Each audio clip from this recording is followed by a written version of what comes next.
उत्तर प्रदेश के पूर्व मुख्यमंत्री और बहुजन समाज पार्टी की राष्ट्रीय अध्यक्ष मायावती का एक ट्वीट आया है, जिसके बाद से उत्तर प्रदेश के राजनीतिक गलियारों में एकदम हड़कंप समझ गया है।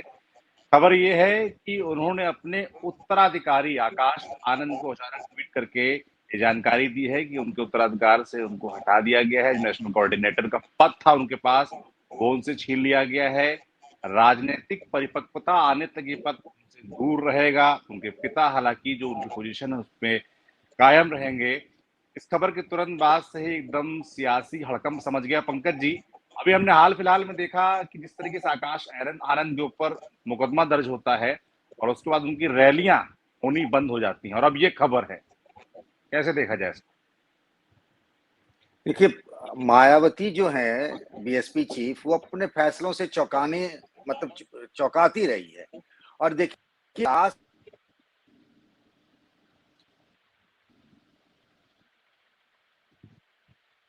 पंकज जी, जब तक दोबारा जुड़ते हैं, दोबारा आप आने का प्रयास करिए। मुझे लगता है कॉल आ गया था, तब तक कबूल जी से बात करते हैं। कबूल जी, बहुत बड़ा फैसला है और अचानक से ये फैसला आया है, जाहिर सी बात है हड़कंप मच गया है। किस तरीके से देख रहे हैं इसको? देखिए, जिस तरह से पंकज जी ने अपनी बात की शुरुआत ही की थी कि मायावती जी जो है अपने फैसलों से हमेशा चौंकाती रही। मायावती जी अगर आप देखेंगे कि बीएसपी की राजनीति में, तो मायावती जी ने अब तक कई लोगों को अपना उत्तराधिकारी के तौर पे पेश किया, लेकिन उसको मतलब कुछ दिनों के बाद ही और इस बात को उन्होंने डिनाई कर दिया कि हमारे उत्तराधिकारी पर से हटाने में भी देर नहीं की। ये बात माना जा रहा था कि जब इससे पहले उन्होंने खास तौर से अपने भाई को जब राजनीति में लाने के बाद कुछ दिनों बाद उनको राष्ट्रीय उपाध्यक्ष बना दिया, उसको पद से भी हटा दिया था। इसी तरह से बहुजन समाज पार्टी में और 1-2 बार और देखा गया है कि वो उन्होंने ये बात, हालाँकि पहली बार उन्होंने सार्वजनिक तौर पे आकाश आनंद का नाम लिया था कि वो हमारे उत्तराधिकारी के तौर पे हैं, और इसलिए भी मान लिया गया था कि बसपा में, क्योंकि मायावती के वो भतीजे हैं, भतीजे होने के नाते इस तरह से माना गया कि निश्चित तौर पे क्या बसपा में मायावती के बाद अगर बसपा की कमान अगर कोई संभालेगा तो हो सकता है आकाश आनंद। लेकिन आज मायावती ने जिस तरह से उन पे एक्शन लिया है, मुझे लगता है ये फिर वही मायावती का जो अब तक का जो अपने नेताओं, पार्टी के नेताओं पे चाहे वो टिकट काटने का मामला रहा हो या अलग-अलग पदों पे रहने वाले लोगों को हटाने का मामला रहा हो, तो मुझे लगता है उसी नज़रिए से है कि मायावती ने अपने भतीजे को हटाया है। लेकिन सबसे बड़ी बात है बिल्कुल कि हटाया बिल्कुल गया क्यों? बिल्कुल। क्यों हटाया गया? हाँ, कबूल जी, मैं आपका फिर से लौटूंगा। पंकज जी वापस आ गए हैं। पंकज जी, सबसे बड़ा सवाल जो कबूल जी ने बोला वो यही है कि आखिर ऐसा हुआ क्यों अचानक से? एक एक तरफा हमने देखा कि भाई आपकी रैलियां रुक जाती हैं और अब ये फैसला। फैसले करती है ना, तो उसका पता नहीं चलता, उसका पहले से कोई अनुमान या कोई गेस वर्क नहीं होता है। लेकिन ये वाला जो फैसला था, उसको लेकर के 2-3 दिनों से इस बात की चर्चा थी, वो बीएसपी के टॉप लेवल पर थी। आपको बता दूं कि आकाश आनंद के जो ससुर हैं, वो अशोक सिद्धार्थ हैं, जो राज्यसभा के सांसद रहे हैं और पूरे दक्षिण भारत में पार्टी की जिम्मेदारी संभाल रहे हैं। वो भी एक बड़े कोऑर्डिनेटर के तौर पर है। तो परिवार में इस बात की चर्चा थी, हम सबके पास इस तरह की सुगबुगाहट थी, लेकिन फिर भी ये लग रहा था कि नेशनल कोऑर्डिनेटर से आकाश आनंद हटाए जा सकते हैं। लेकिन ये जो राजनीतिक उत्तराधिकारी से हटाना, ये तो हम लोग कभी सुनते ही नहीं कि उत्तराधिकारी आपने बना दिया और ही नहीं है जो बीएसपी में होती है। हालांकि बीएसपी का जो कल्चर वो अद्भुत है ना, पार्टी में प्रवक्ता होता है, न किसी को बयान देने की आजादी होती है। ये पहली बार खटका तब जब चंद्रशेखर रावण के खिलाफ उन्होंने चुनाव प्रचार की शुरुआत की थी। हमने और आपने इस बात पर चर्चा की थी कि शायद ये स्ट्रेटेजिकली बहुत गलत फैसला है। बाद में जब कुछ लोगों ने सवाल किया आकाश आनंद से, हमने भी पूछा, तो उन्होंने कहा कि ये फैसला हम कोई भी करते हैं बिना बहन जी से पूछे हुए नहीं करते हैं। पर मुझे उसमें कुछ लोचा लग रहा था। इनकी टीम सुपर एक्टिव थी। आप उनके भाषणों को देखिए, एंग्री यंग मैन के रोल में नजर आ रहे थे। फिर बाद में बड़ी खुद चर्चा हो उसमें रही थी। बाद में वो रफू करने लगे कि उनका कहने का मतलब ऐसा नहीं है, वो तो बड़े शांत और संयत है। समझा भी रहे थे कि आप पर मुकदमा नहीं होना चाहिए। जिन लोगों को अपने कार्डर को समझा रहे थे कि चंद्रशेखर रावण की तरह आपको नहीं करना है, खुद ही अपने ऊपर मुकदमा ले लिया। तो आपकी कथनी और करनी में कोई फर्क नहीं था। आप कह रहे हैं बीजेपी आतंकवादियों की पार्टी है, उनके लोगों को जूते से मारो। मतलब ये बीएसपी कभी हुआ करती थी जहां इस तरह के आक्रामक नारे वगैरह लगाए जाते थे, लेकिन अब वो पार्टी बहुजन हिताय, बहुजन सुखाय, सर्वजन हिताय, सर्वजन सुखाय वाली है। उसके तेवर और कलेवर सब बदल गए हैं। तो मायावती ने उम्मीद नहीं की थी कि इनके जो उत्तराधिकारी होंगे इस लाइन और लेंथ पर चले जाएंगे। लेकिन मुझे जो बताया गया है, बहुत ज्यादा बात नहीं हो पाई एक दो लोगों से बीएसपी के सीनियर लीडर से बात हुई, तो इस फैसले के बारे में जो स्टेक होल्डर्स थे उन सबको पहले बता दिया गया। उसके बाद हमारे आपके कंजम्पशन के लिए पब्लिक डोमेन में उनका वो ट्वीट आता है, मतलब जिसको एक्स पर पोस्ट कहते हैं हम लोग आजकल, तो ये बताइए। और देखिए ये छनई रुष्टा छनई तुष्टा वाली बात होगी मायावती की, मामला परिवार का है। आकाश आनंद कहीं जाने वाले नहीं है। आज भले राजनीतिक उत्तराधिकारी हमारे आपके लिए हटा दिए गए, ये मुझे लगता है, जहां तक मैं, हालांकि मायावती की माया जो अपरंपार हम कुछ कह नहीं सकते, लेकिन परिवार के अलावा कहीं नहीं जाएगा। मुझे याद करिए, कुबुल भाई को शायद याद होगा कि इसी लखनऊ में मैं उस रैली में मौजूद था, और तब एक राजा राम नाम के राज्यसभा सांसद होते थे, पार्टी के उपाध्यक्ष थे, और बहन जी ने कहा कि मैं परिवार के किसी भी सदस्य को राजनीतिक उत्तराधिकारी नहीं बनाऊंगी, वो हमारी ही जाति बिरादरी का होगा। लोगों ने मन ही मन मान लिया राजा राम। आज राजा राम किस कोने में किसी को पता नहीं। एक पार्टी के उपाध्यक्ष थे आलोक वर्मा, आज तक सब लोग ढूंढ रहे हैं कहां गए। मतलब उनको उत्तराधिकारी, अध्यक्ष के बाद उपाध्यक्ष को सबसे महत्वपूर्ण माना जाता था, तब नेशनल कोऑर्डिनेटर नहीं होता था। तो इसमें बहुत ज्यादा गंभीरता से हमको लेने की जरूरत नहीं कि आकाश आनंद बाहर कर दिए गए, उनकी पावर कम कर दी गई, और उनके पिता तो उनके साथ नहीं, परिवार का हिस्सा, परिवार कहाँ जाएगा भाई। वीर सिंह का भी यही हाल था। वीर सिंह भी अपने आप को उत्तराधिकारी के तौर पे भी मान बैठे थे। बहुत लोग आए गए उत्तराधिकारी बनने का सपना लेकर, और फिर चलते बने। मगर पंकज भाई, अक्सर एक चीज और है कि बसपा में एक चीज देखा गया है, जो जब भी जो नंबर 2 बना है, वो नंबर 2 से कब नंबर 6 पे चला गया है उसको पता भी नहीं चला। बसपा में अक्सर नंबर 2 की जो पोजीशन बनती है, और उसका हश्र भी बहुत तेजी से उसी तरह ढलान होता है। मगर पंकज जी, ये जो मामला था, ये मामला परिवार के अंदर का था। हाँ सौरभ भाई, मुझे लगता है ये वाला मामला थोड़ा अलग है। वो आप वीर सिंह की बात कर लिए, राजा राम की बात कर लीजिए, आलोक वर्मा, अरे नंबर 6 नहीं कुबुल भाई, ये लोग की हालत तो ये है कि वो नंबर 0 पर भी नहीं है, कोई जानता भी नहीं है।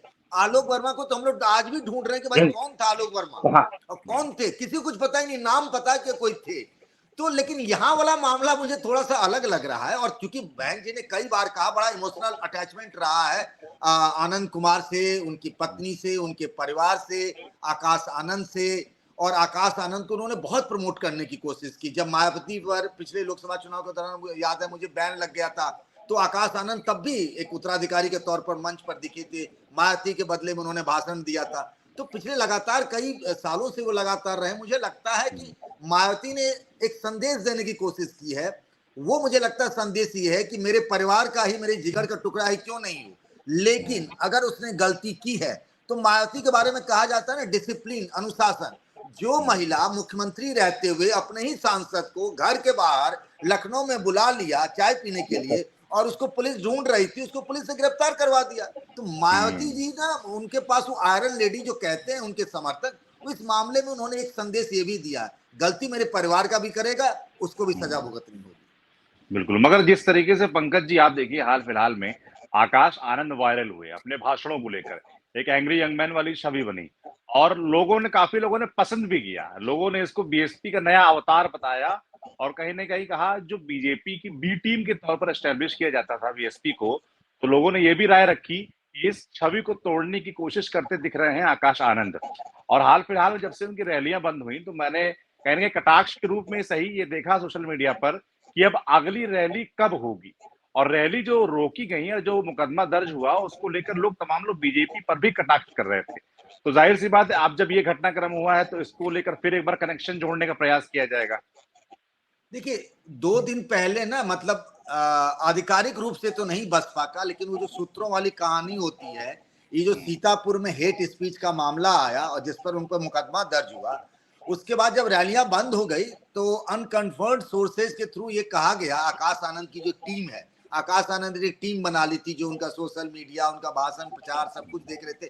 मतलब बहन जी के बाद आकाश आनंद ही दिख रहे थे, बाद बाकी कौन दिख रहा था, किसी के मुंह से लगातार इंटरव्यूज भी दे रहे थे पंकज जी। बिल्कुल बिल्कुल बिल्कुल, तरह तरह के इंटरव्यू, बिल्कुल एकदम तैयारी के साथ, ड्रोन वोन कैमरे, 6 कैम, 5 कैम, 4 कैम सब लगता था, और उसके रील्स वगैरह बनते। तो उसमें ये हुआ कि जब खबरें चलने लगी कुछ जगहों पर कि भाई बहन जी ने उनको डांटा है और उनकी रैली अब खत्म, बहन जी सब प्रचार करेंगी, तो उनकी टीम के तरफ से हमें बताया गया कि नहीं भैया, यहीं तक कार्यक्रम था, एक ही कार्यक्रम, उनकी तबीयत ठीक नहीं थी, इसीलिए एक कार्यक्रम जो है वो रद्द किया जाता है, फिर से वो प्रचार में आएंगे, अब बहन जी जो है वो लीड रोल में है। ऐसा था नहीं, वो हम लोग को गफलत में रखा जाता है। ऐसा होगा तो हम और आप भी यही करते हैं, कौन अपना बताता है कि भाई हमारे साथ ये हो गया है। तो आकाश आनंद भी यही कर रहे थे। लेकिन मायावती ने जिस तरीके से और जिस समय ये फैसला किया है, उसने बहुत सारे सवाल खड़े किए हैं। हमें बीएसपी के उन स्टेक होल्डर से भी बात करनी पड़ी। हालांकि मायावती के दिमाग के बारे में तो कोई उनकी पार्टी का कितना ही करीबी नेता क्यों ना हो, ये नहीं बता पाएगा कि उन्होंने फैसला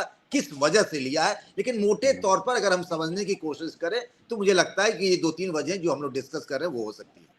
पंकज भाई, एक मेरा सवाल आपसे है कि मायावती जी ने जब आकाश आनंद को अपना उत्तराधिकारी बनाया, घोषित किया, उस समय मायावती ने एक बात कही थी कि आकाश आनंद उत्तर प्रदेश से बाहर काम करेंगे, उत्तर प्रदेश से बाहर। लेकिन कुछ दिन वो देखा, मुझे लगता है घोषित होने के बाद कुछ दिन वो थोड़ा सा एक्टिव नजर आए, और अचानक से वो उत्तर प्रदेश में जब लोकसभा चुनाव होता है उस समय वो रैलियां करते नजर आते हैं।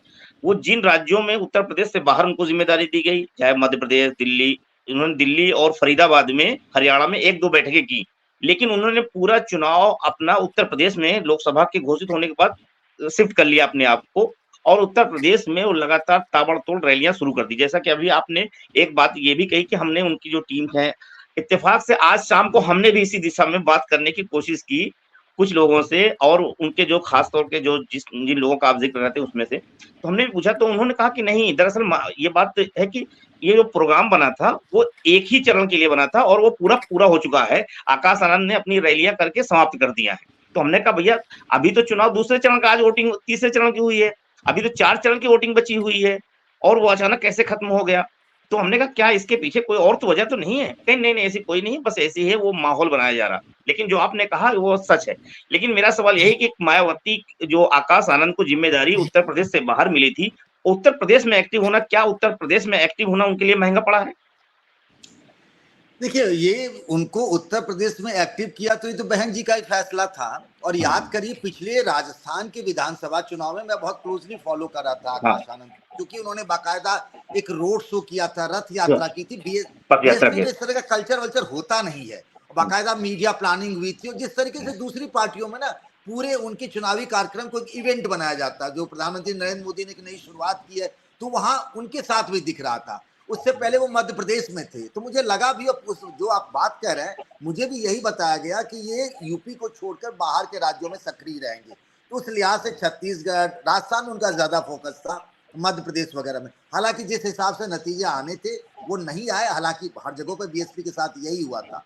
आप जो ये कह रहे हैं उसके बारे में हमने भी बीच में जानने की कोशिश की थी, तो उसमें ये बताया गया था कि बहन जी पर पूरे देश का फोकस है, मतलब सारी जिम्मेदारी। देखिए, मतलब आप सोचिए कि केरल में सभी लोकसभा सीटों पर बीएसपी चुनाव लड़ रही है, गोवा में लड़ रही है, दमन दीव में लड़ रही है, मतलब देश में अधिकतर लोकसभा सीटों पर उम्मीदवार खड़े कर लेना ये भी कम बड़ी बात नहीं है। आज की तारीख में आपको कैंडिडेट मिल जाए, तो इस सब पर फोकस था। तो हमें यह बताया गया कि बहन जी के पास इतनी सारी जिम्मेदारियां हैं, तो यूपी में शुरुआत में, और ये देखा भी हमने कि शुरुआत आकाश आनंद ने ही चुनाव प्रचार से की, और बहन जी बाद में जब ये सब उम्मीदवारी तय हो जाएगी तो बहन जी फुल फ्लेजेड चुनाव प्रचार में आ जाएंगी। तो मुझे लगता है ये वजह होगी। अब वो सुपर एक्टिव हुए, ये सारे पैमाने तो बहन जी को तय करना है, यहाँ और किसी को तय नहीं करना। उनकी सफलता, असफलता, उनका परिपक्व होना, ये बहन जी अपने चश्मे से देखती है। ये हम और आप तो यही कह रहे हैं, क्योंकि कई लोगों ने कहा, आजकल अगर आप देखें, खासतौर से मैं यूपी और हिंदी पट्टी में दलित पॉलिटिक्स की बात करूं, तो एक आइकन अगर यूथ में चंद्रशेखर बने हैं, तो दूसरे ये आकाश आनंद। सौरभ भाई कह रहे थे, लोग उनके स्पीच को बड़ा लाइक कर रहे थे। किसी ने किस तरीके से बीजेपी की छवि बना दी गई है इंडिया अलायंस की तरफ से कि बीजेपी की बी टीम है, उसको वो तोड़ते हुए दिखे शुरुआत में, और बड़े एग्रेसिव अंदाज में। हम लोग भी कंफ्यूजन में थे, मामला जा किधर रहा है उनके मतलब टोन एंड टेनर से। तो इसमें चाहे बात जो भी हो, लेकिन वो उस हद तक कामयाब तो नजर आ रहे थे, मुझे लगता है।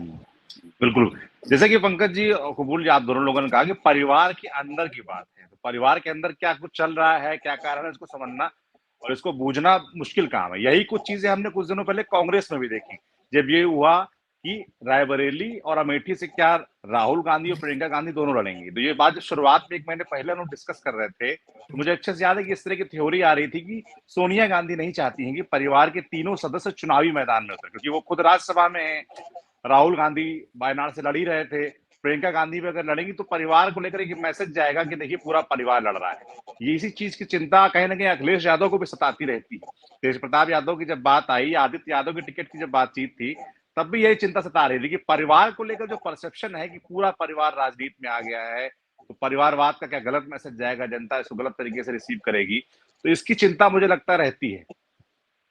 देखिए कई कारणों से नहीं। कबूल जी आप बताइए जी। देखिए मुझे लगता है समाजवादी पार्टी ने जो खास तौर से अपोजिशन है अखिलेश यादव को परिवारवाद के ऊपर आरोप घेरता रहा है। 2022 के चुनाव में अखिलेश यादव परिवारवाद की छाप से बाहर निकलने की कोशिश करते दिखे थे मुझे, जब उन्होंने परिवार के लोगों में से केवल जो है शिवपाल यादव को विधानसभा चुनाव में टिकट दिया तो खुद लड़े थे, जबकि उस समय आदित्य यादव जो आज लोकसभा लड़ रहे हैं इनकी भी डिमांड हुई थी। अभिषेक यादव इनके यहाँ एक हैं, वो भी टिकट मांग रहे थे, लेकिन अखिलेश यादव किसी ने दिया, तो उस समय लगा था। लेकिन आप इस बार देखेंगे तो अखिलेश यादव ने उस चीज की फिक्र नहीं की कि हमारे को, और उन्होंने अगर उत्तर प्रदेश में अपने कोटे की जो 62 सीटें हैं उसमें से अगर 5 यादवों को टिकट दिया है तो सिर्फ उनके परिवार के हैं, परिवार से बाहर नहीं दिया।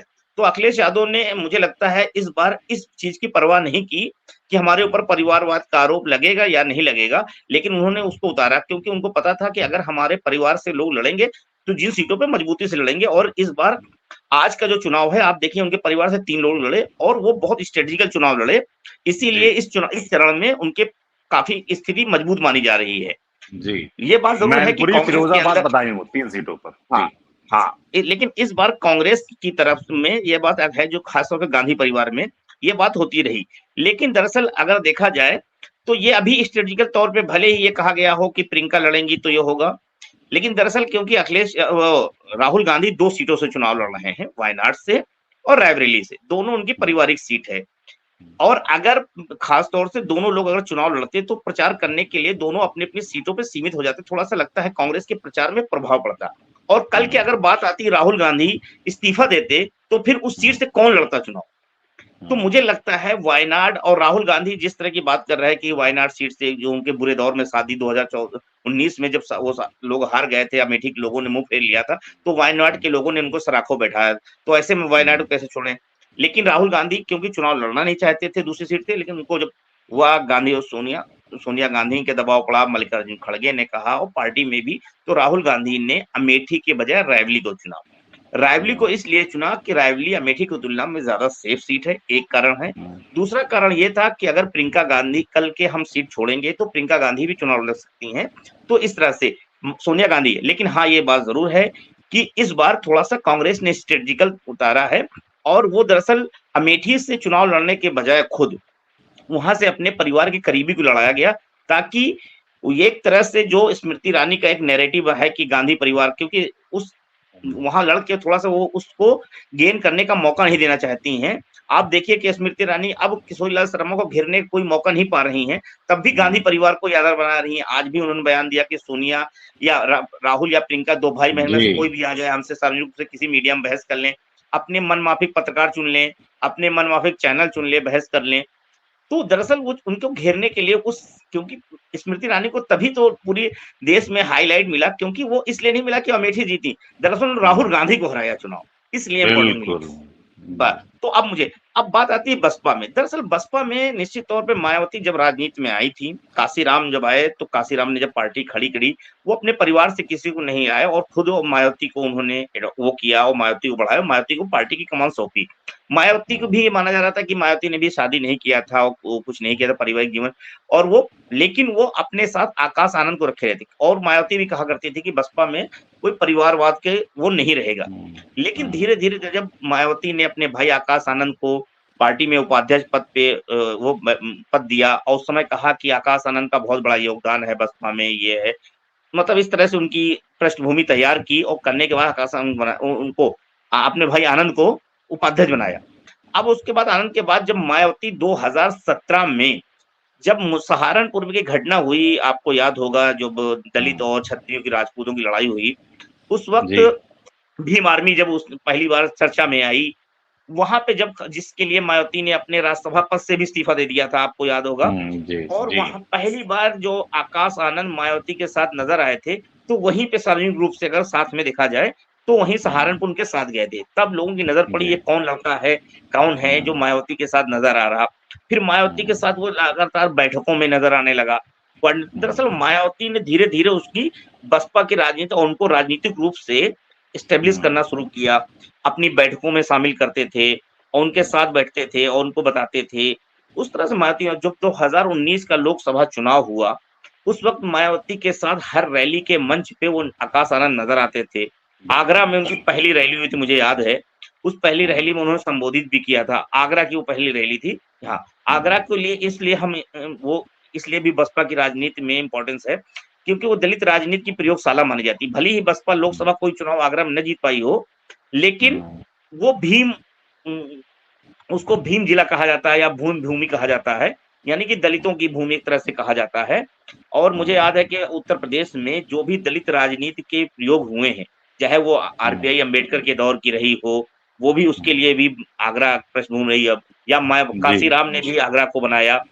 तो वहां से उनकी राजनीतिक लॉन्चिंग होती है और धीरे धीरे वो क्या आता है। लेकिन अचानक आकाश आनंद जब मायावती अपना उत्तराधिकारी घोषित करती हैं, तब ये राजनीति पूरी तरह से दृष्ट हो जाता है कि अब मायावती के बाद अगर बसपा की कोई कमान संभालेगा तो आकाश आनंद संभालेंगे।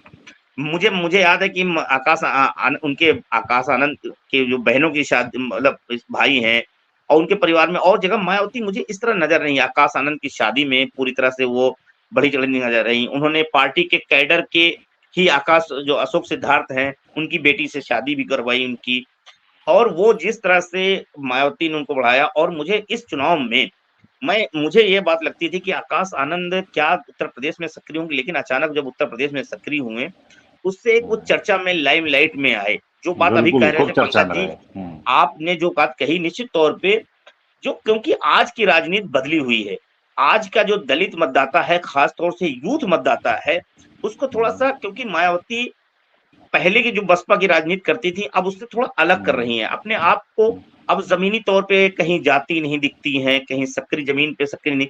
लेकिन आकाश आनंद के इस तेवर से, आकाश आनंद अपने यहाँ बैठक कर रहे थे, अलग अलग जो दलित इंटेलेक्चुअल हैं उनके साथ मुलाकात कर रहे थे, उनके साथ तमाम रिसर्च के लोग उनके साथ कर रहे थे, एक ट्रेनिंग कर रहे थे, एक ऐप बनाया था बसपा की ओर हालिंग।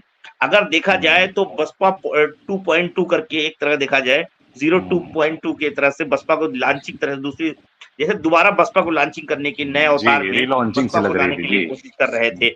और जिस तरह से उन्होंने भाषण दिया, उत्तर प्रदेश की तमाम रैलियों में जिस एग्रेशन, जो एग्रेसिव तरह से आया, वो कहीं ना कहीं बसपा का कैडर है, खासतौर से युवा मतदाता मैं करूंगा, उसको एक एनर्जी दिया और उसके अंदर एक देखिए तेवर नजर आया। और आकाश आनंद के अचानक जो है मीडिया से लेके और दलितों के बीच में सुर्खियां बन गए।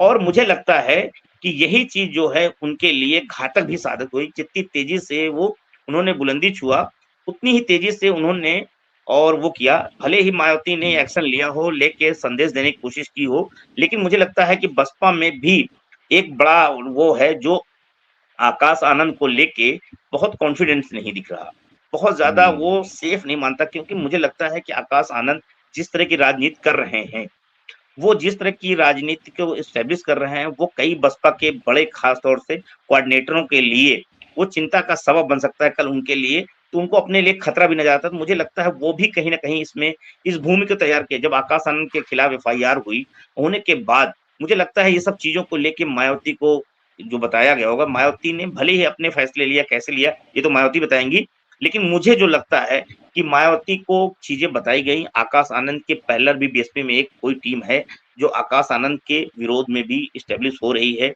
और उसने जो नैरेटिव तैयार किया, मुझे लगता है वो मायावती को थोड़ा सा टेंशन में डाल रहा था। और मायावती ने थोड़ा सा एक्शन लेके ये जरूर अभी फिलहाल के लिए ये मैसेज दे दिया हो, लेकिन मुझे लगता है मायावती ने जिस दिन आकाश आनंद को अपना उत्तराधिकारी के लिए कहा था, अब भले ही हटा दें, लेकिन आज बसपा में आकाश आनंद को उनका समाज और जिस तरह से उन्होंने प्रचार किया, उसके बाद अपने आप को वो बसपा के उत्तराधिकारी के तौर पर एस्टेब्लिश करने में काफी हद तक सफल हो गए थे। और मुझे लगता है वही जो है उनकी एक ताकत है। अब दोबारा हो सकता है मायावती, क्योंकि इसी तरह से मायावती ने आपने भाई आनंद को भी हटाया था, लेकिन 1-2 साल बाद फिर ले आए थे। लेकिन इस लोकसभा चुनाव में हटाया, क्या लोकसभा चुनाव के नतीजे के बाद दोबारा से मायावती फिर आकाश आनंद को लेके वही तरह सोचेंगी या नहीं, ये तो मायावती।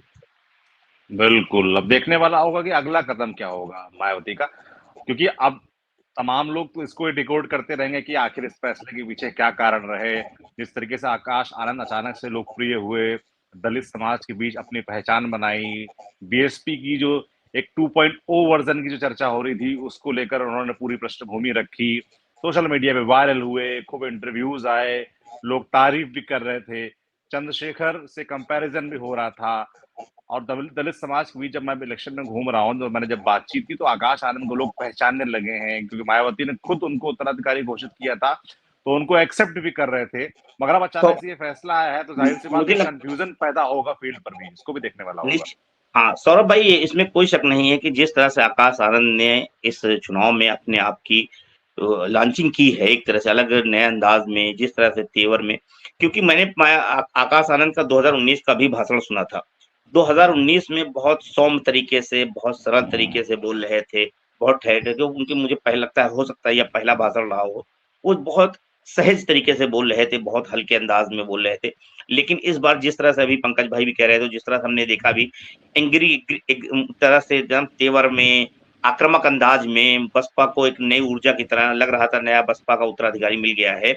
अब मुझे लगता है कि आकाश आनंद को लेके जिस तरह की चीजें हुई हैं, मगर उसमें खास तौर से 2024 का चुनाव, अगर नगीना चुनाव में चंद्रशेखर अगर जीतते हैं तो मुझे लगता है चंद्रशेखर की राजनीति में पश्चिम में, खासतौर से उत्तर प्रदेश में मजबूत होगी, तो वो बसपा के लिए चिंता का सबब बन सकती है।